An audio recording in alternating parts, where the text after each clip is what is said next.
Okay, everybody, we're going to go ahead and get back to it here. So if everyone could come in and take their seats. Same rules apply for this as the others. I would remind everybody that you do have the opportunity to submit testimony online should you wish to avail yourself of that option. We're now going to move into the public hearing on House Bill 494 and 498, presented by Representatives Baker and Boyd. Representative Baker, proceed whenever you are ready. Thank you, Mr. Chairman and committee, for your patience tonight. This is House Bill 494. I'm going to move through this really quickly. The genesis of this bill is to respond to concerns of people in my district and other areas of the state who care about protecting the innocence of our children. In the past few years, there's been an exponential rise in the frequency of events, even in our state, known as drag queen performances or drag brunches or drag queen story hour in their various forms, where in certain cases, children have not only been able to have access, but also have been marketed to and invited to attend when it is posted as an all-ages event or a family-friendly event. So protecting the innocence of our children is something that we've always had a consensus on in our society, and we still have many laws on the books, as have been reiterated throughout this hearing tonight when it comes to children and laws that reflect that. It's not a partisan issue. It's not an issue that targets any specific community or lifestyle behavior. It's just about the freedom to be a child and have healthy development into adolescence. Performances that feature men dressing in a way to highlight an extreme exaggeration of female gender signifiers as well as adult-themed content is sexual in nature. To allow children to attend and even participate, I believe, is harmful. And the consequences of that exposure can significantly alter healthy development for a child. From the many conversations I've had with people around our state, the clear directive is that children don't belong at adult content themed drag queen performances any more than they do at strip clubs or adult theaters, in which we already have laws to address that.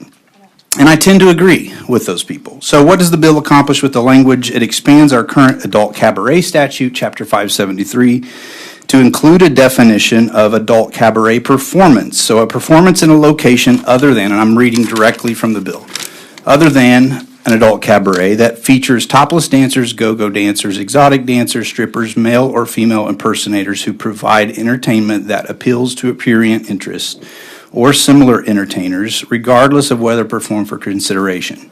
And then in the latter part of the bill, which would be 573-520, it creates an offense of engaging in an adult cabaret performance if on public property or in a location where the adult cabaret performance could be viewed by a minor. And then also a penalty, which is a Class A misdemeanor for a first offense, and a Class E felony for any second or subsequent offense. It also preempts any local ordinance, unless a stricter ordinance, I believe, from enacting any ordinances or regulations that would conflict. With that, Mr. Chairman, I would defer to my colleague on her bill. Representative Boyd, proceed whenever you're ready. Thank you so much, Mr. Chairman, and again, thank you all. I am Maisie Boyd. I am the state representative for District 2, the Great Northwest. I would like to note that I'm currently the only Gen Z in this body that has filed this legislation. I understand the culture, and I sympathize with what kids are currently facing. Technology and hypersexualization is severely damaging our youth. Until a few days ago, and throughout the course of history, it's been normally agreed upon that we protect children. The sections being amended in my bill were designated to protect children from sexual exploitation and exposure. All I'm asking is that we ensure that this law is properly upheld by including drag shows in the classification of sexually oriented businesses. Prior to the madness of the last few years, it was assumed that we don't take children to drag shows in the same way we don't take children to strip clubs. This is about what's doing best for our children. This is about applying the law equally, and I urge you to vote yes on this bill. Thank you. Thank you, Representatives. Questions from the committee? Representative Engel. Thank you, Mr. Chair. To inquire. Proceed. Good morning. Okay. Good morning. So I'm going to start with Representative Baker's bill because they are different. So I want to start with asking you what constitutes prurient interest. Okay, so that is the definition of that is used, that has court precedents as well, and is used in other places in our statute currently, in current law, is a lustful interest in sexual stimulation or gratification, or material having a tendency to excite lustful thoughts. Okay. So my question is, and I say this, I mean, it is after midnight, but also as someone who's taught sexual education in high schools, that can encompass a lot of things, sir. And so, like, that definition is kind of in the eye of the beholder. It is, but it's actually, if you look in statute, it lines out several other things that go along with that when it comes to. Because it's not delineated in your bill. Well, if Is prurient defined anywhere? Did I miss it? it's not defined in the bill, but it's defined in statute, not in this bill. So, trying to see if it's in here, actually. It's in our child pornography or obscene. Okay, so if you look on page 3 of the bill, when it talks about nudity and it talks about obscene or any material, there's some definitions there. I'm trying to see where that's at. But it basically talks about, I'll try to just summarize what the rest of that definition talks about, but it talks about, like, if it has any value, like as in art or other things like that, that's kind of what it adds to that definition in statute. Hold on. I'll look for that if I can find it. So if the nudity isn't part of art or it is part of art? Because we make nudity exceptions for fine art. Yes, but it's an or. There are not an or, but and. There's like 3 different things. I'm trying to find it, so I'm sorry about that. I don't have it written down right here. It's in here somewhere. It's just a matter of finding it. Because I think we can probably agree that folks tend to define obscenity as well as lewdness in a variety of different ways, especially in this town. I would agree to that. Okay, so one of the definitions here is in Chapter 573-100, and it talks about applying contemporary community standards as its predominant appeal is to prurient interest in sex. That's part of that as well. So those community standards are going to look different, I'm guessing, in Neosho as opposed to, even Lee Summit, but Kansas City, right? Yeah, I would. So whose community standards are we applying to determine whether or not it meets prurient interest? So I think it's talking about taking it as a whole. So you would have to look at those court cases and how that they made those determinations about community standards. But I think it's taking the event as a whole. Mm-hmm. Does it have a clear prurient interest that is driven toward sexual thoughts and sexual desires or whatever it might be? And that's how they would make that determination. So I understand from talking to you previously, offline, and you and I have a great working relationship. Agreed.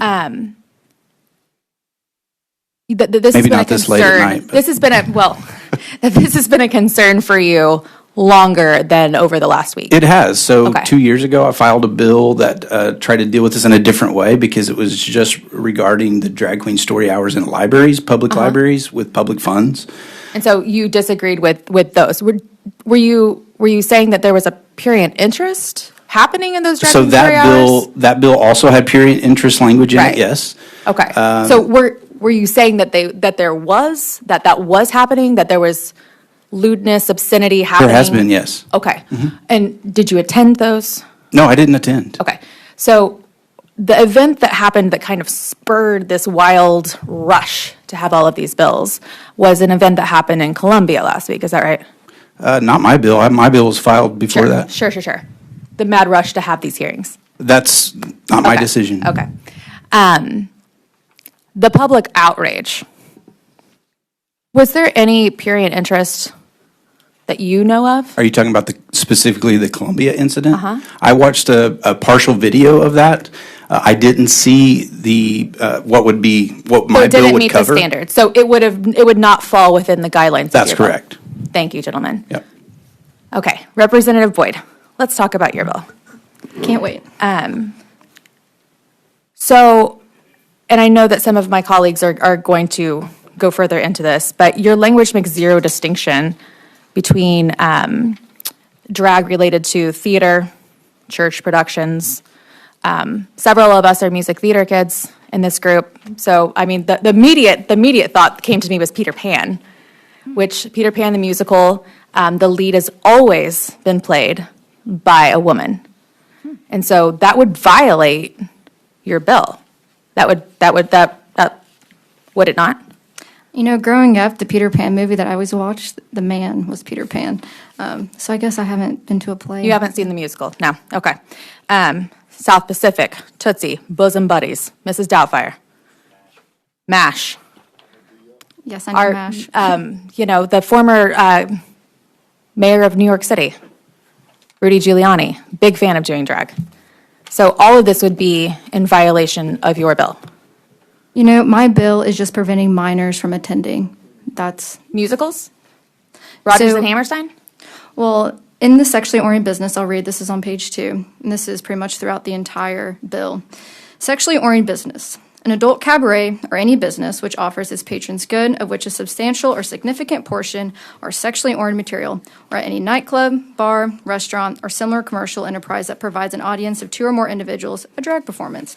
It shall be presumed that a business that derives 30% or less of its revenue from sexually oriented materials is presumed not to be sexually oriented business. No building, premise, structure, or other facility that contains any sexually oriented business shall contain any other kind of sexually oriented business. Okay. So do you think that drag is innately sexual in nature? I do. Why? I believe that young children shouldn't see that. You know, I think at this point, like I said in my speech earlier, the hypersexualization of children is rampant. And like my bill exclaims, I believe that it should be included under sexually oriented business. I believe we should be protecting children and not talking about sexuality to them, and hopefully, kind of working towards that. So do you know how we categorize the differences between gender and sexuality? Go ahead. I'm sorry? So go ahead. How do you Sure. categorize it? So sexuality is what is in between your legs, and gender is what is in your head. It's between your ears. So gender is your expression of how you identify, whereas sexuality is who you are sexually attracted to. I only believe in biological sex, male or female. Okay. So do you think it is detrimental for a daughter to paint her father's fingernails or to put makeup on him? My things like father that? never let me do that. Okay. Well, I think the gentleman sitting to your left probably feels a little differently than that. I have 4 daughters. Exactly. Exactly. You might want to tell your co-bill sponsor about it, because that's something that generally happens. My husband, we have a daughter, and he's very secure in his masculinity and allows her to do he has tea parties and they play Barbies.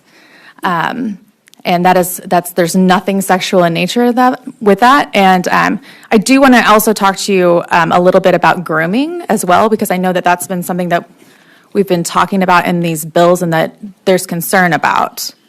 And so I investigated child sexual abuse in Jackson County for 7 years.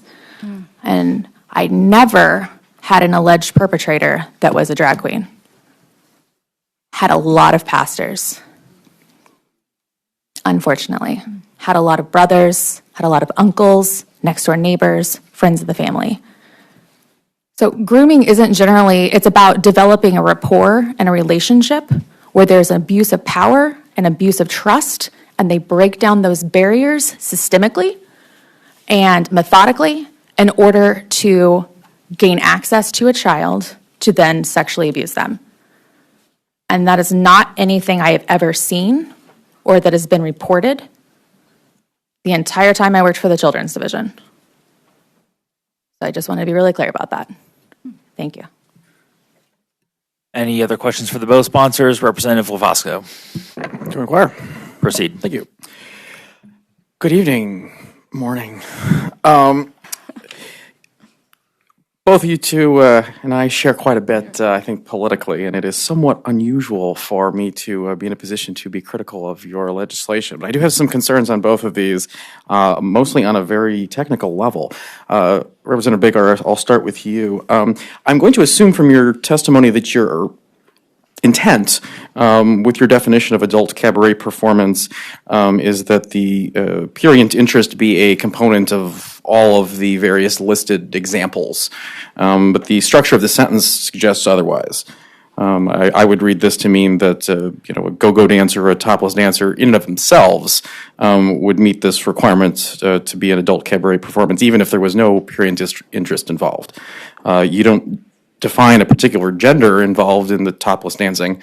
I think the strict reading of your sentence here would suggest a single person by himself, a random guy in a park dancing by himself would be an adult cabaret performance. I'm assuming that's not your intent there, so you might want to look at your syntax. I'll peruse. Yeah. To that end, I think we may have a little bit of First Amendment concerns when it comes to regulating performances on public property. I know your intention, and you do call out specifically when things can be potentially seen by children. You don't have an actual requirement that any children see the performance, simply that it could be seen. You may want to tighten that up a little bit as well. So that's just my thoughts on that. Sure. And I would add that, so if you look at 573, 531, when it's talking about businesses and nudity and all of that, minors, there's a part in that statute that says no person shall establish a sexually oriented business within 1,000 feet of any pre-existing primary or secondary school, house of worship, state licensed daycare facility, public library, public park, residence, or other sexually oriented business. If it's that strict in the other part of our statute when it comes to kids, I think my bill is pretty simple when it's just talking about any public location where kids could have access. And if I need to tighten that language up to make it technical, I'll definitely look at that. But I think other parts of our statute's very strict when it comes to kids and sexually oriented businesses. So why would we say that if it's in a building, it's not okay, and it's got to be 1,000 feet from the building, but when it's out in a public park or it's in the library or it's at a restaurant or somewhere else, why would we say that's okay if it's the same kind of content? So that's what I'm trying to get to with the legislation, is if the content is not okay for kids in the building, it shouldn't be okay for kids in a public space. However, we need to achieve that. Yeah, I think that's a reasonable thought process. I think you just need to be a little bit more clear in how you're wording. And then Representative Boyd, as was mentioned, your definition of drag performance doesn't actually specify any kind of particular sexual component other than defining what a drag performance is. Similarly, I think First Amendment. I think would be difficult to meet a burden to demonstrate that there's harm being provided to anyone based on your definition. I would probably recommend that you probably mirror what Representative Baker had done, and at least link it to some kind of explicitly sexual performance. I think that's something that I would certainly be more comfortable with, and I think would also stand a legal challenge a little bit easier. So just some feedback there. So. Yeah, of course, always happy to work with you, Tony, and work with Ben as well. And that's kind of, I think, what we're doing here today. So in regards to drag performance, I do talk about the exhibited gender that is different from the performer's biological sex, using clothing, makeup, markers, and all of that. So, but happy to, of course, tighten up just as Ben would as well. We'll talk offline. Thank you very much. Thanks. Okay, I'm going to take two more representatives, one from the majority and one from the minority, and then I'm going to move into witness testimony so we can get people on the road and they can start to travel. So I will call on a minority member first. Who would like to go? I see Representative Brown. I haven't called on you tonight. Representative Brown. I'm going to defer to my colleague, Representative Meredith. Fair enough. Representative Meredith, show's yours. Thank you. It's a shame that we can't each talk on this and ask our questions. I realize we spent a lot of time on the other bills, but I think that this bill, for what it's worth, Mr. Chair, warrants conversation too, especially when we're talking about the specifics of this. So I would simply ask you might reconsider that decision, since we give lots of hours to the other two bills. This is a very different bill and a very different subject. I'll comment just briefly. So totally understand where you're coming from. I want to have an opportunity for everyone to get some comments on the record, but I do know that all of us know where each other's offices are. My experience with these two representatives is they're very accessible, and I'm sure they'll make themselves available for comments and questions. But the hour is late, and I do want to get to the I witness think you'll testimony. also agree that private conversations have a different value than conversations on the public record. I And understand. asking questions. I do understand that you've got your time, so go ahead and make your record and ask your questions, sir. Advocating for the time of others. Okay, I'll start with Representative Baker's bill. Some of this has already been addressed, so I'll try not to drag it out.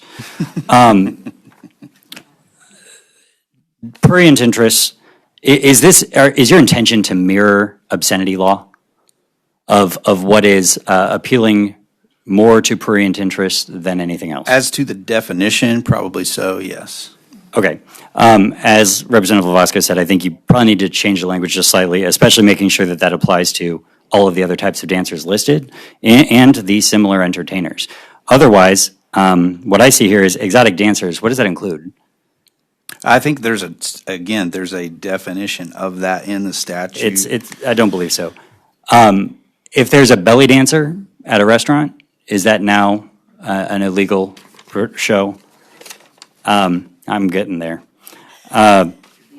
Or when we get to similar entertainers, which is pretty broad, I wonder if some cheerleading squads would qualify as appealing to prurient interests. Gentlemen, I think that you realize that that's not what I'm trying to get at. Well, if we need to tighten the language, I'm more than happy to do that. But what I'm getting at I'm not is- trying to ban cheerleaders. No, and I'm what not I'm trying getting to at ban is that. that's what your language does. And the problem here is there really isn't a way to narrow it. Because what you've expressed concern about is drag shows, which don't actually fit these definitions under obscenity laws. I disagree. No, I mean, there's been court cases, it's been discussed, there's First Amendment rights, and what appeals to prurient interest usually has to involve significant nudity. Okay, so can I elaborate about what happened in Kansas City drag show recently? No, I'm on a limited time, so actually, I'm sorry, I will say no unless we get more time. The show that caused a stir this weekend that maybe sparked this hearing happening today, do you think that your bill would touch that? Probably not. No. Okay, and you don't think your bill would touch No. Now, drag I have story my time? own personal feeling about drag performances and the very nature of it and the beginning of it, but that's the bill here does not reflect Well, my personal I would simply feelings about encourage that. you to look into the whole conversation about prurient interest, and if in fact these met the definitions of obscenity, they would actually already be regulated the same way as a strip club. Okay, then why did the police protect the event in Kansas City that did have that kind of content instead of arresting people? Because of fears of retaliation. Well, that's terrible. Protecting people is what they actually Protecting did. kids should have been priority. And I haven't seen any examples of it actually meeting the definition I of could read them off obscenity, to you. but, was there nudity? Oh, yeah. Well, then it might have been regulated differently, but that's not what you're talking about here. And that's the problem. If that's already illegal, it's already illegal and we don't need a bill. Representative Boyd, switching to yours. So as Representative Velasquez said, so right now, I think this is the same conversation you were having with Representative Engel, but I wasn't sure of your answer. Do you actually think that a performance of Peter Pan, for example, is given, or a live production of La Cage aux Folles, or Mrs. Doubtfire, Hairspray, any of these things, that they should not be, that kids should not be allowed to see those shows? You know, the bill at hand that I'm talking about are drag shows, not Broadway performances. My bill is just preventing minors from attending drag shows. Okay, but your definition of what a drag show is simply says that the performer is exhibiting a gender that is different from their biological sex as assigned at birth, using clothing, makeup, or other physical markers. That's every Shakespeare show just about that I've ever seen, where characters dress up as the opposite sex and go get into all kinds of complicated stories. Is that something that kids should not be allowed to see? Is that a drag show?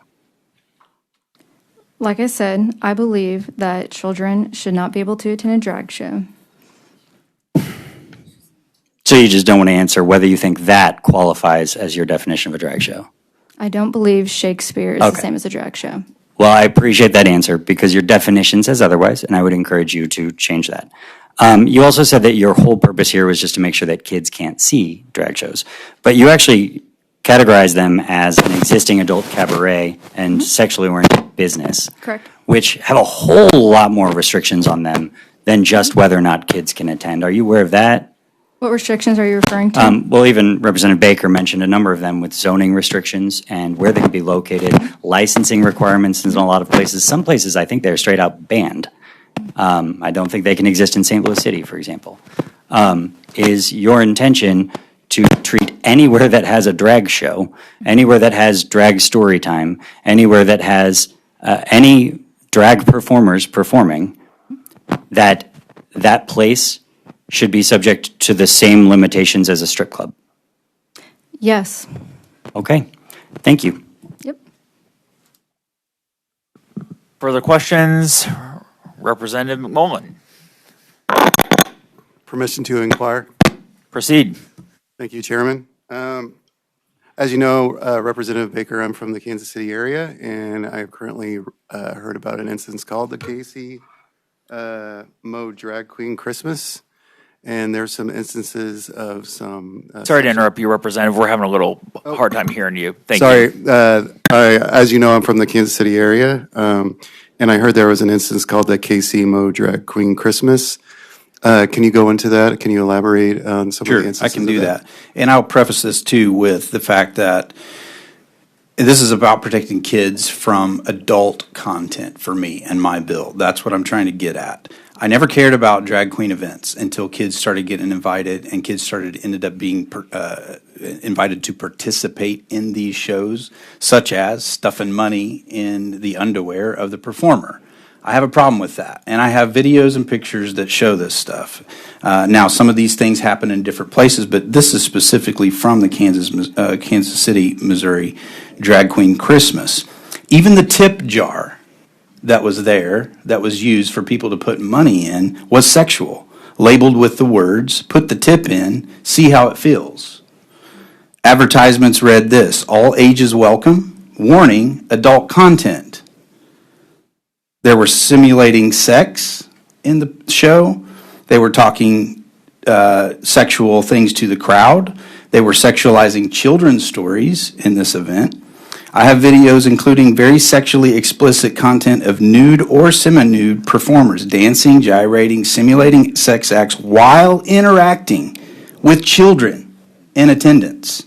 Song titles at this event: "Tits in a Box," an audience member spanking the person. Asking a child in attendance, "Are you reaching for my breasts? Are you hungry?" Asking a child in attendance. Men in kink harnesses grabbing their genitalia while simulating intercourse. One performer asked, "Are you having fun? Are you enjoying it?" Asking a child, "Are you confused yet? Are you confused yet?" I won't go into my personal feelings about some of this and the origins of it, but this is to children's ages 9 and 10 that they were asking that question. Chesterfield, Missouri, same Christmas-themed drag event was scheduled as all ages, but there were pushback, if you guys remember, in the news media, and they changed it to an adult event. I have no problem with that. I don't like it. I'm not going to attend it. I don't agree with it. I'm just not going to go. But whatever they do, they can do. But when they started introducing kids to this and bringing kids to those kind of events with that kind of content, I think most people would agree that's a problem. And I think we need to shore up our statute to reflect that. Columbia last week, kids were taken without parents knowing what exactly was taking place. I don't think there was adult content as far as what would meet the criteria of what I'm getting at in this bill, but I have a serious problem with schools, which are taxpayer funded, taking our kids to these kind of events and not notifying exactly what they're going to. So many other instances of drag show events, I've got piles of papers and videos and pictures and everything at libraries, public spaces, restaurants where children were allowed and even participated. So that's the kind of thing that caused me to file this bill. So I hope that answered your question. Yes, thank you. Thank you. Okay, thank you for your testimony. We're now going to move into the public hearing portion where witnesses will be able to come up and testify. Before I do that, how many people are here to testify on this bill? Okay. As a reminder, there are witness forms on the witness stand. Everyone, please fill out a witness form when you come and testify. And if you want to make a record on both of these bills, be sure to testify on both of those, or be sure to fill out 2 witness forms. First, I'm going to have if there's a star or expert witness, lead witness testifying on behalf of the bill, for that person to come forward at this time.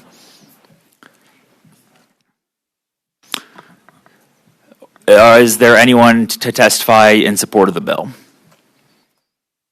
Seeing none. Is there anyone to testify in opposition to the bill? Is this my moment? Yes. Good evening, folks. How many of you have never seen a drag queen before? Can I just get a quick show of hands? Thank you for watching Drag Shows. Okay. Good evening. How does this work? Press a little button, there'll be a little Okay. green light that turns on. Yes. Woo! I said good evening, but I really mean good morning. My given name is Sean Stokes, and my drag name is Akasha Royale. I am here in fabulous opposition of House Bills 494 and 498. So here's the deal, folks. You've heard a lot of things. I'm going to scrap half the stuff that I said. I hope this is at least entertaining for you, since you've saved drag queens until after midnight. 21 days ago, I was walking through these halls in drag as an entertainer. Today I am back to fight for my right to continue being a drag queen in public. So, since 2008, I've performed all over the state of Missouri, and in so many incredible communities, both big and small. There has been an underlying need to see diversity and LGBTQ representation. In my time, I've been called many things, and quite literally, some of those have been said in these halls today. So, let's go on a little time warp. In 2009, members of the Ku Klux Klan in Springfield, Missouri, called me both racist and anti-gay slurs at our Greater Ozarks Pride Fest. In 2011, I was called a missed opportunity after the devastating tornadoes in Joplin whenever I ran a show there. In 2016, I was an abomination and a sinner in St. Charles. In 2020, as we adjusted to the pandemic, I was called a groomer because I recorded a video of me reading a child's book. All of these painful words have never distorted who I really am. So let me introduce myself to you. My name is Sean Stokes, and as an entertainer, I am Akasha Royale. I'm also Miss Gay St. Louis America, and in like 2 months in Kansas City, I will hopefully win Miss Gay Missouri America. Originally, I'm from the good old Springfield, Missouri. I moved to St. Louis City about 10 years ago. I'm a compassionate and hardworking son who was instilled with the values of his mother and father. I'm a patient and understanding uncle, and don't let the makeup fool you, a great uncle, who cares for his nieces and nephews. I'm a partner in my relationship of 12 years. I'm a devout Christian, might be shocking to some, and I've actually read the Bible from beginning to end instead of just spouting rhetoric. I am a visionary and a determined leader, both at work and through my philanthropic endeavors. And last but not least, I'm a beacon of hope, a pillar of pride, and a symbol of excellence for our LGBTQ community. Not once did I say I was sexually explicit or any other type of monstrosity that a few would like to paint me as. Today, there are 2 words that I want to talk to you about, and they are economic impact. Within our state, we've seen consistent, stagnant economic growth over the years. Our state's ability to attract Fortune 500 companies or upstarts has had a challenging history, and it leaves me with a few questions. Why and where? Why are these companies not coming and investing in Missouri, and where are they actually going? So I've done a lot of thought about that. We've already heard from other testimony that in Kansas City, we have tried to have the World Cup. In St. Louis, we tried to have the Olympics. We can't attract these people because we have to push through legislation quickly so that people would be able to come here and not be discriminated against just because they are who they are. because they are part of our LGBTQ community. If you didn't know, and I hope you do, because it's kind of your job, Missouri ranks 26th in education, 49th in school funding. Great job there. 39th in economic growth. We have witnessed early education enrollment for pre-K dropping by 300,000 kids. Teachers are quitting en masse. We are literally now having school 4 days a week. After-school programs are also struggling to provide for students. For our economy, we have seen 0.2% growth over 5 years. That's not a good success rate, folks. This is a clear indicator that businesses and the workforce are not investing in or coming to Missouri because they view our state as a land in which people cannot achieve the American dream. I've got a whole lot of other things to tell you about economic growth, but I don't think we're going to solve that today. What I do want to address is who I am, where I'm from, what I do, and what realistically happens at these shows. Now, you all said there's only one person who had never seen a drag show, so we're going to talk in a vernacular that you would understand. So I have been performing for 15 years of my life. My niece probably been performing for 47 years. But in that time, I've been able to do a lot of incredible things. I have been a Queen of Pride not only in St. Louis, in Joplin, and also in Springfield. I have represented our America system. If you don't know what that is, it's been around for 49 years, so I'm sorry, Representative Baker and Boyd. Drag's been here a lot longer than you knew. Thank you for your testimony. Any questions, Representative Copeland? Thank you for coming. I just have an open-end question for everybody that comes up. I think Representative Baker addresses, like he says, he's not worried about what you do on a daily basis, but some of the instances that he gave, do you think that's appropriate to do that to 9 and 10-year-olds of the shows that were done? And that's an open-end question to everybody that testifies. No, I'm happy to answer that. I would think that the way you talk, you would say that would be inappropriate to provide that kind of show to them children. Yeah, so one of my good friends, and you'll probably hear from her later, her name is Dieta Pepsi, recently on a podcast, she said, do they think we're stupid? Do they think we're stupid? Do they think that we don't know how to conduct ourselves appropriately in spaces? And also, the access that we say whenever these kids are coming to these shows is often because the parents already know what's going to happen. The parents are there to protect these kids, and me as an uncle and a great uncle, I'm never going to harm a kid. I've been in this building all day long. I was in this building on January 3rd. I didn't touch a kid. I didn't groom a kid. I didn't sexually do anything explicit with a child. I know how to act whenever I'm around children. I understand that, but most laws are passed or brought forward for those who don't act in your way. Is that not correct? So that's what I think Representative Baker and them bringing to this is to prevent that kind of show to children. Because I don't think you would actually, the way I understand it, taken from what I just seen already, you don't have that mentality or wanting to hurt children or provide children with that kind of atmosphere.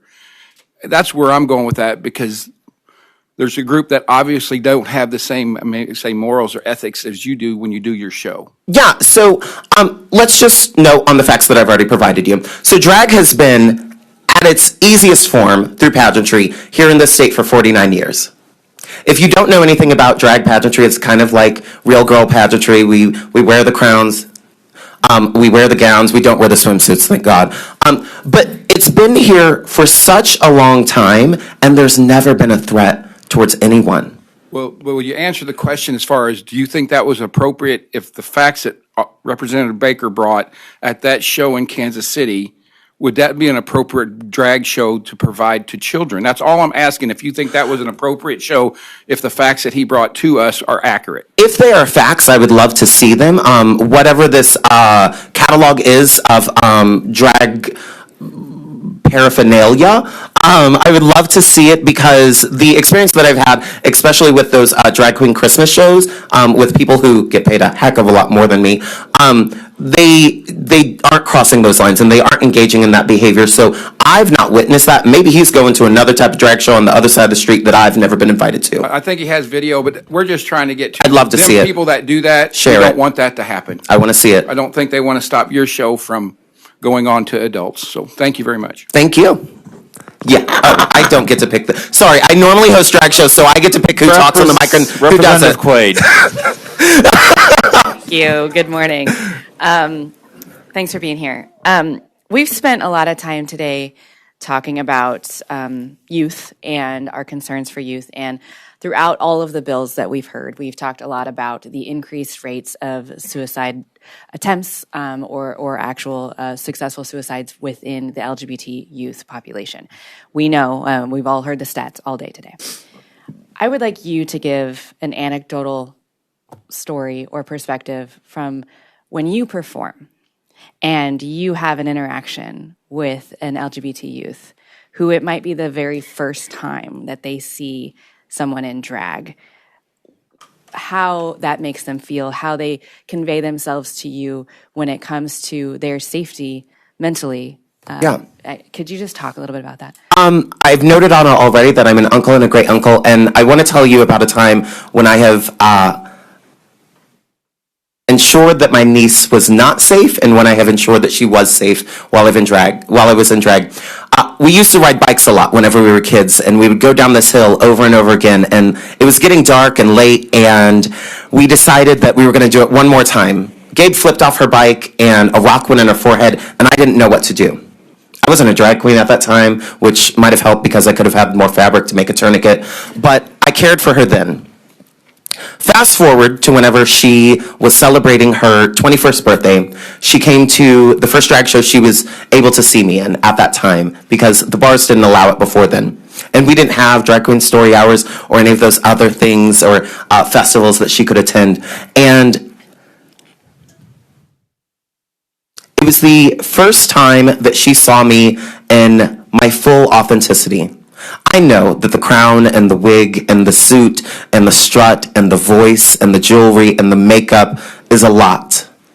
But it is a part of who I am, and it is a part of my authenticity. It is me expressing myself in a creative form. It is me utilizing my ability to barely paint, to be creative in fashion, and to choreograph wonderful numbers, and to sometimes, I think so, be a comedian. Those moments that I've been able to share with my family members, both those that have been at a legal age and those that have been younger, have been some of the most magnificent moments in my life. I actually have a sister-in-law, and recently she brought her kid to Barquet, where we had a drag competition for dogs and for the kids to be able to witness. It is a safe place where parents are there, where they get to monitor their kids, be there with their dogs, and see our art form. It is somewhat indescribable and also inspiring. Thank you for that. I go to drag shows a lot. I'll be very quick, Mr. Chair. And my children do attend some things with me as well. I will say as a parent, you know, again, we talk a lot about parents' rights in this building. Trusting parents to be able to make those choices. You know, parents take kids to rated R movies. They take them to lots of things that I would not feel is appropriate for my children to see. I don't let my 8-year-old watch rated R movies, nor did I let my teens when they were before the age of 17. But that's my choice, right? But what I wanted to say, going back to the rates of kiddos who are at risk, I've seen those interactions with children for the first time to be able to see someone dressed in drag. And I've seen them cry, and I've seen them break down in tears of joy because for the first time, they see someone who they feel safe with. And I just want to thank you and all of the other performers here and folks who engage in that because you're saving lives. And I would rather us be having the conversations about how to save these lives than what we've been doing today. Thank you. And to piggyback off of that, for the past 9 I'm going to have to cut it off there. Thank you for your testimony. I'm going to move on to the next witness in opposition and come forward and proceed whenever you're ready. Thank you. Hi, Mom.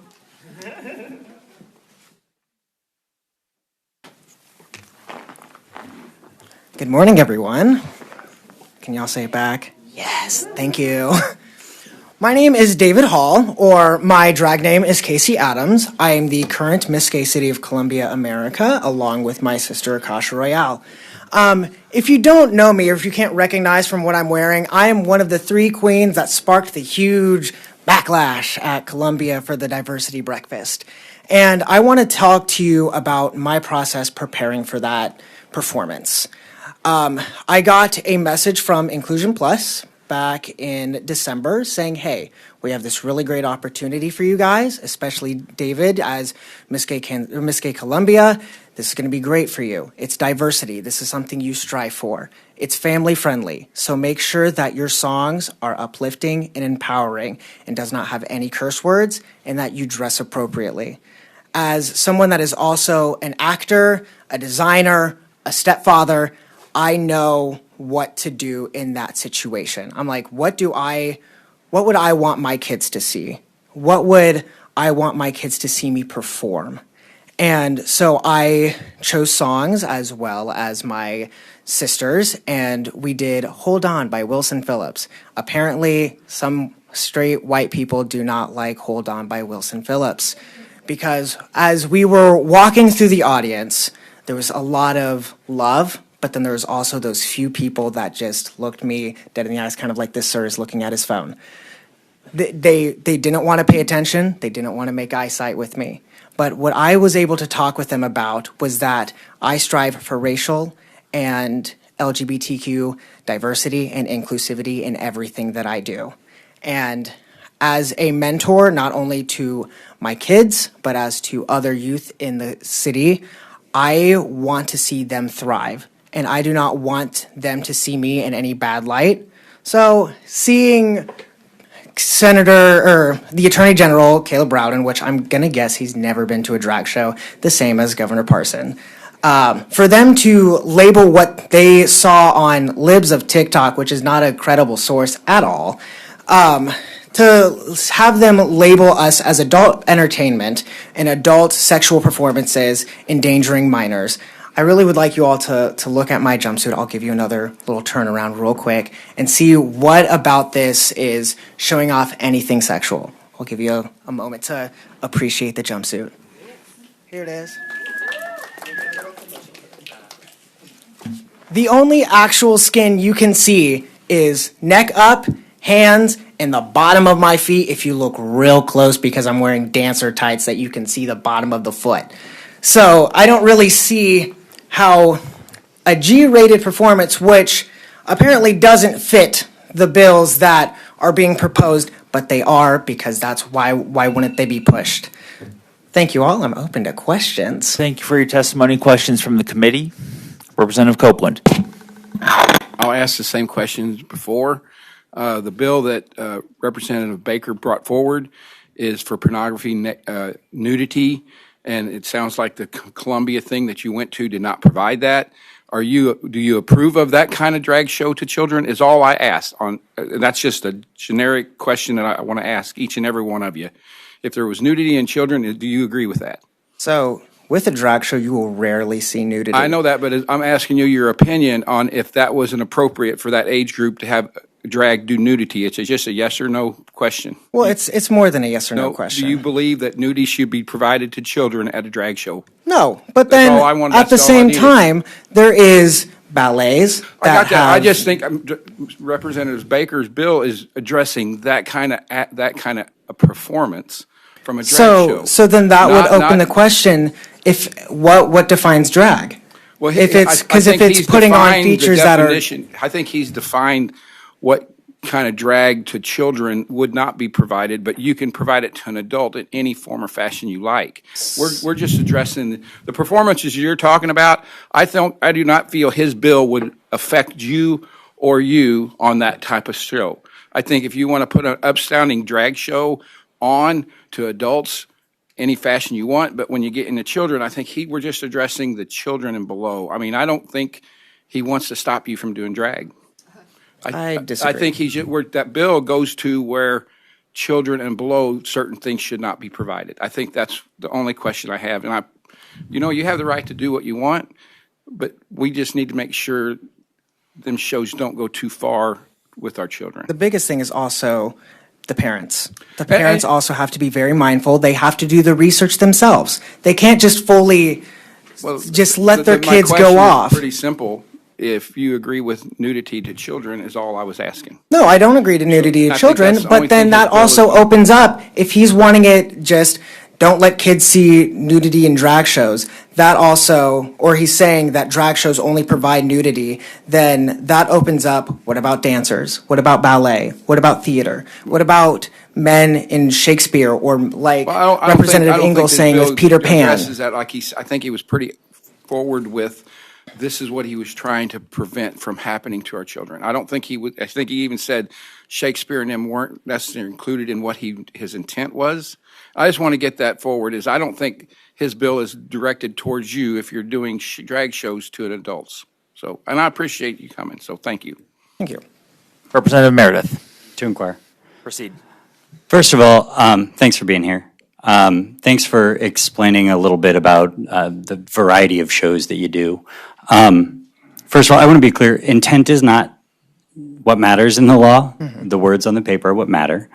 But we also have one bill here where I think, were you here a moment ago when the other bill sponsor said that very specifically, even a storytime drag show with no nudity, certainly, or even particularly adult jokes or adult humor, would still be something that she would want to treat like a strip club. In your experience, are your shows when you're working with kids anything like going to a strip club? Absolutely not. So, a fun fact about me, I was adopted in Kansas. My biological mother was a stripper. So, my adopted mom growing up, when I went into dancing, and then as I started getting into drag, she goes, well, you must have learned your flexibility from your mom. And I've never personally been to a strip club because I have no need. As a bisexual man with a partner, there's no need for me to go. But I also know about it because I have friends, people talk. And when I've done family-friendly shows, I usually do Disney, because who doesn't love Disney? And I always wear appropriate clothing. The most you'll see is maybe a shoulder, which I know in some places around here that's a big no-no. Yeah. So I always, you're never going to see a bare leg from me because I wear 4 layers of tights, padding, and a shaper. The nudity wouldn't even be an option at an adult show. Not for me, not for a lot of queens and you in also Missouri. know, with that experience, that if there were nudity, it would already be regulated differently. Correct. And illegal in most of these contexts. That's already the Correct. law. Yes. So if it's really nudity, we're worried about. Now, if we're instead worried about lewd jokes, lewd humor.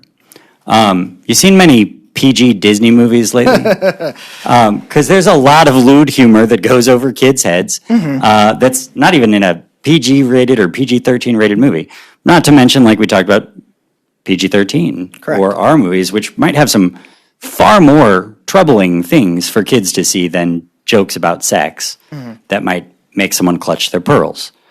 I guess there's a range of shows you'll perform, and this is true for any artist or a comedy club, anything you go to, where there are adult versions of the show, there are kids versions of the show, and there are hybrids that might get in the middle.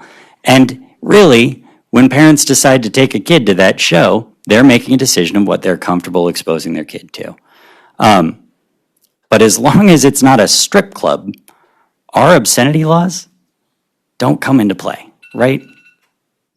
Yeah, I think the biggest thing that parents struggle with is not doing their own research. If there's parents that get offended with drag queens, do the research. Do the research about the shows that their kids are interested in going to. Do the research about who's performing. And that also opens up to be like, okay, there's people that do strictly adult-only shows because that's their demographic. For someone like me that also is in the theater world, in the music theater world, I know there's going to be a lot of people that know me in that world that want to come see me in the drag world. And a lot of them are youth. And it's like, okay, well, I'm not going to do the same numbers that I'm going to do for a 21 and up club versus a 16-year-old because that's not okay.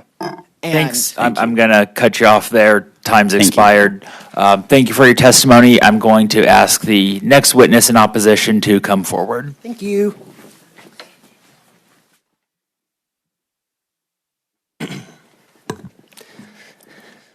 Good morning, everybody. Chairman Riley, Vice Chair Hicks, and Ranking Member Engel, and all those on this committee. My name is Brandon Banks. I'm one of the co-founders of Inclusion, Inc. We produce LGBTQIA educational and entertainment events for our community. I'm an entrepreneur that fights to stimulate our economy and provide jobs. I'm also a cisgender man that identifies as gay. Born in a world that hated me, I hid, I listened, I learned, and I cried silently, and I built myself internally so that one day I would be strong enough to live my life out loud authentically. And this week, I felt my stomach churn, and I suffered flashbacks of all of the moments when my peers, and the adults in my life then, and the society that I lived in, chastised and deprecated me and the LGBTQ community, the community that I was a silent part of. I'm silent no more.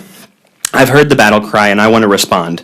Today, I represent myself, the LGBTQ safe and affirming workplaces, diverse entrepreneurs, and many out and proud people. But I'm also here representing myself and all of the voices of people that can't be here, and the ones that have yet to come out, and the ones that you're most afraid of. The kids who were or are like me. No law you put in place will ever make someone not gay. You can't pass laws to change how individuals handle their lived gender experience or self-identity expression. You can't pass laws that will eliminate us from history or existence. We are here.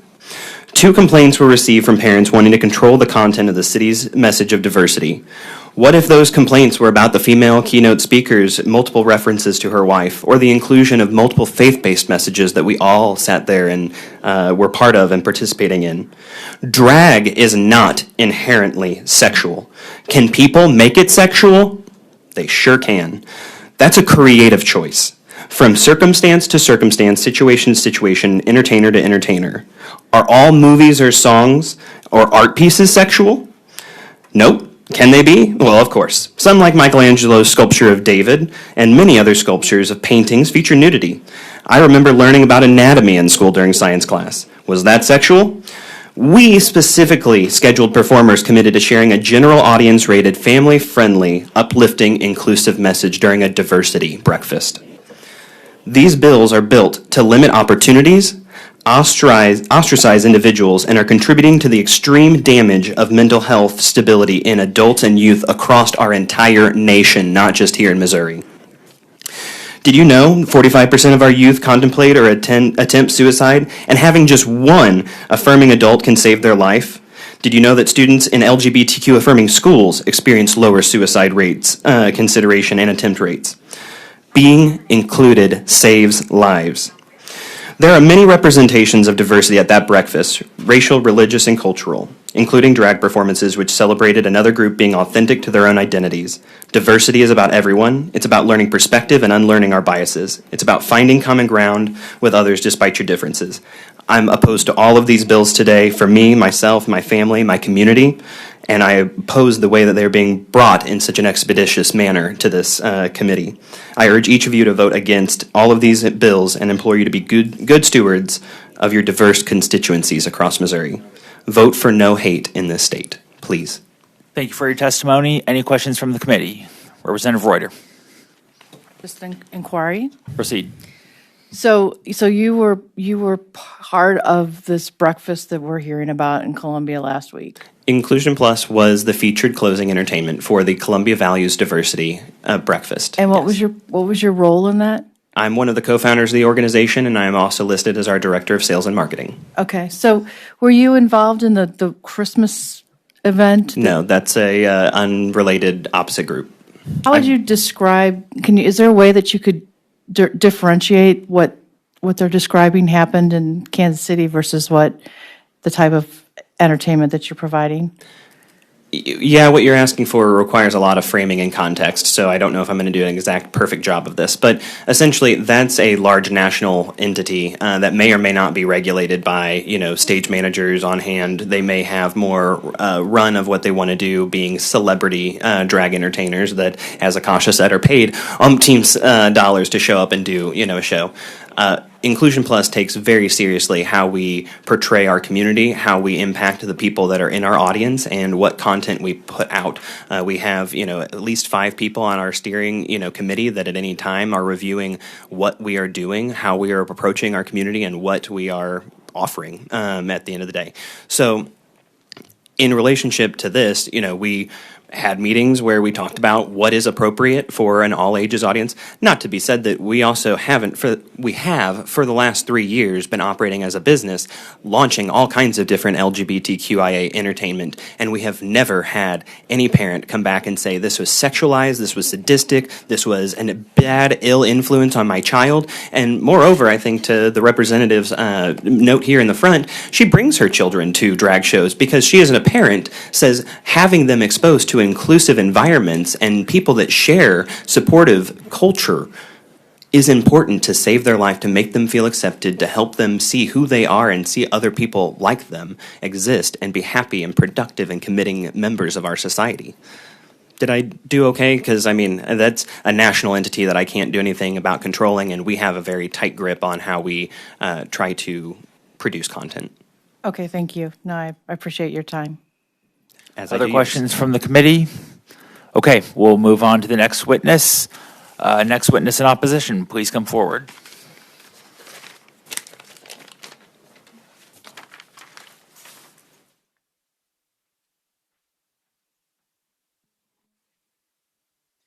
Good morning, Jefferson City! I'm going to make this as brief as humanly possible because I have about 6.5 hours before I have to be up again working for the state. Yes, I am a state employee and I'm very happy to be here at the state. Woot. All right, so I am in a corset. I am in 6-inch heels. Obviously, I care very much about this and I'm very passionate about it, especially since I just found out about it earlier this morning. So, not this morning, yesterday morning, excuse me. I am very confused. I've been here for 7 hours. Okay. My name is Connor Thompson, aka Autumn Equinox. I am a drag performer.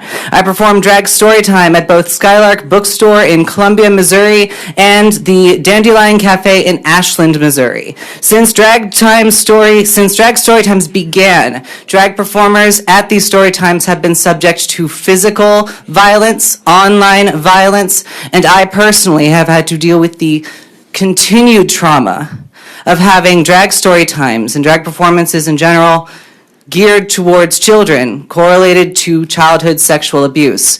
And as a victim of childhood sexual abuse, that is triggering on so many levels.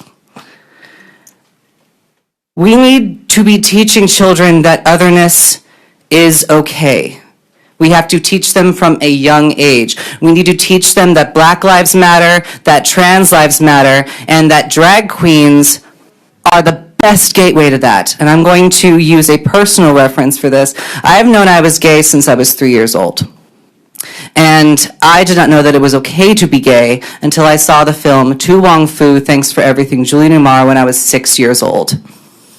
That film featured 3, at the time, could be considered the most masculine men on the planet: John Leguizamo, Patrick Swayze, and Wesley Snipes. Woot. Portraying gay men and drag queens and what modern people might consider to be trans performances as well, not in a way that made fun of them, not in a way that persecuted them, but in a way that celebrated them. Now, yes, these were cisgendered, heterosexual men, but in the 90s, that was such a celebration to me. And to have drag defined to me as someone who was born with too much fashion sense for one gender gave my little non-binary heart the spirit to keep going. Through my parents' divorce, through continued sexual trauma, and countless abuses. Now, I'm not going to, quote statute, even though I probably could because I work for the state. And I'm not going to pretend that I'm a medical anything. I'm not a child psychologist. I am just a drag queen who has met children who appreciate what I do and who love what I do and see it as a gateway and a beacon for what they could be in the future, just like Tu Wong Fu was for me. I thank the body. Any questions from the committee? Representative Mattison.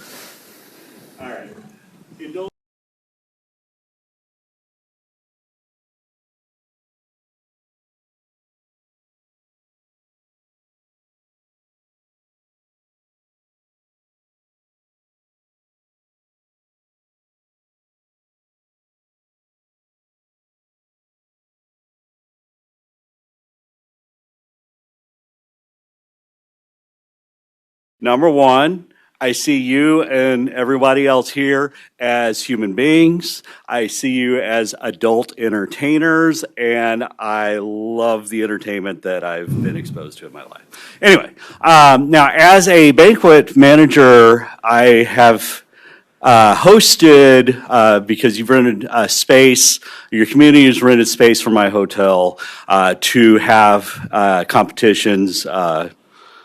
It's late at night, whatever the competitions are. And I've watched the shows, all right?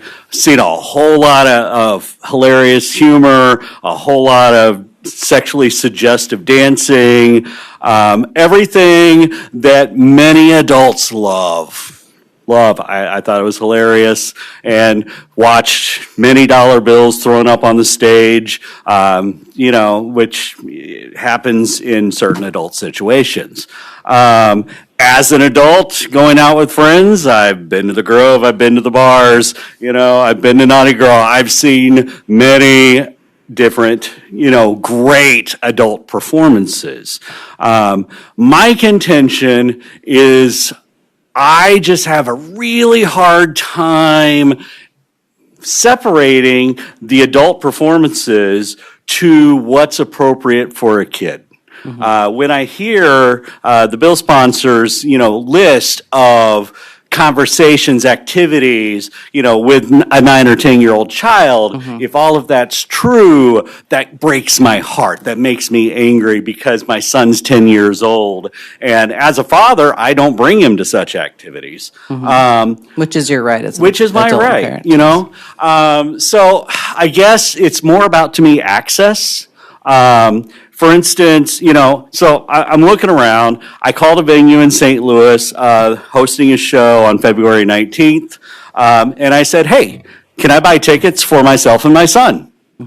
And February 19th. And they said, well, sure, absolutely you can.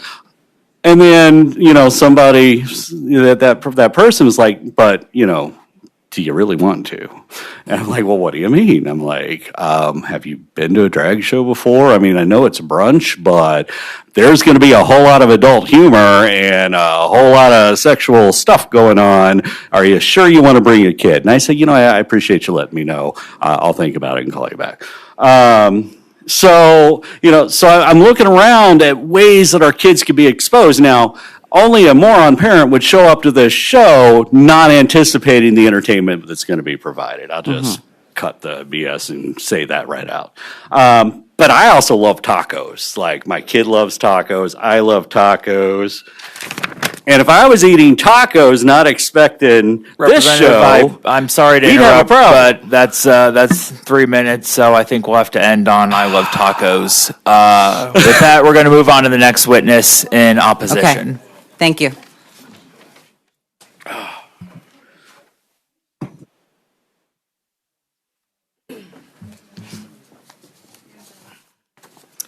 Hello again.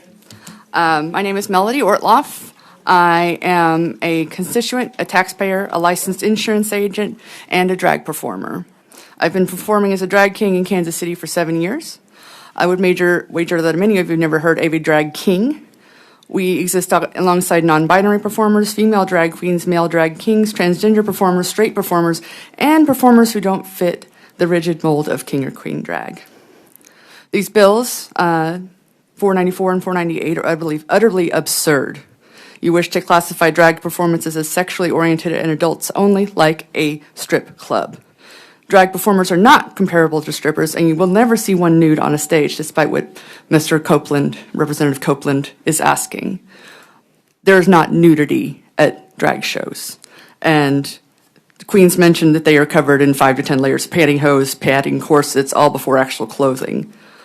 But I'll move on from that. But not only are these bills absurd and out of touch, they will put gay bars and gay-friendly restaurants out of business.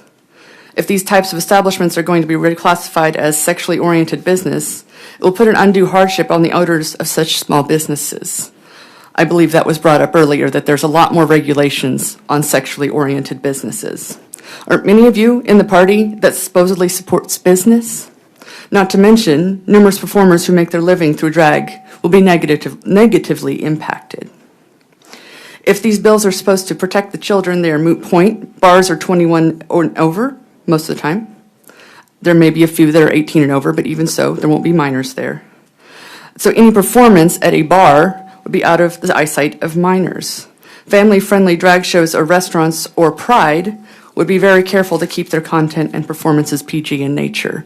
I know several performers whose performances are at a bar are very sexual in nature. I'm not going to admit that they're not, but that's at a bar.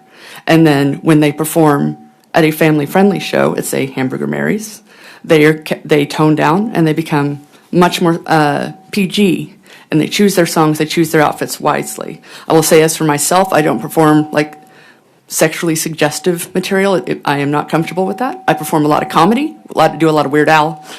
People love it.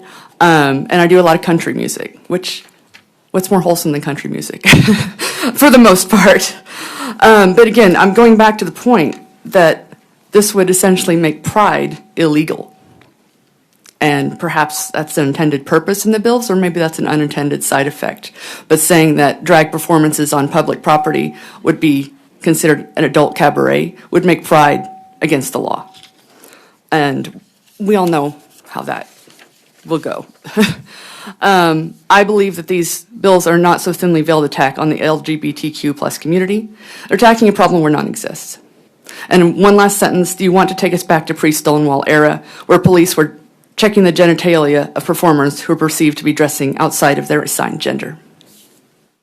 Any questions? Thank you, Representative Ani. Yes. Proceed. Briefly, I'm curious because I feel like we're trying to delineate here the difference between what's appropriate for kids and what's not. And I think we all understand it, and I feel like we're talking across each other or past each other. Because what I'm hearing is essentially the equivalent of if you were to say, I'm a dancer. Well, to some, that may mean an exotic dancer on a pole for adults only. For others, it may mean ballet, jazz, tap. We understand, the performers understand when their audience is filled with adults, what they can do. And when it's filled with children, what they can do, correct? Correct. And I would also make the point again that parents are with these kids. They're not just kids wandering into a restaurant on their own. Kids aren't wandering into drag shows. No, they're not. And the parents, it's the same as I believe someone else mentioned. Some parents will take their kids to R-rated movies. I mean, I know I know adults who grew up watching very R-rated movies from very young ages at home on their VHS tapes. Yes, I am old. So. Thank you. Anybody else? Okay, thank you for your testimony. We're going to move to the next witness in opposition. Please come forward and proceed whenever you're ready. Hello. I've been here for a very long time, as you all have, so thank you for being with us. Sorry it's going so long. My name is Maxie Glamour. I live in St. Louis, Missouri. I am a drag artist. I'm not only a drag artist, I'm a costume designer, a musician, a producer, a taxpayer, a homeowner, and a pretty decent member of society. When I was about 17 years old, I started dressing up in different genders' clothes. My mother kicked me out. I was living outside of my car, and the drag community was the only community that would take me in. Homeless for most of my life, the drag community really helped create a sense of identity. They helped create financial stability. And, for the last 14 years, I performed and produced events internationally. I've worked with every single major institution in the city of St. Louis, every museum, every college, and most public libraries. So your taxpayers' money is going to me. Thank you. And as I look through this, I'm constantly bombarded with racism, homophobia, and transphobia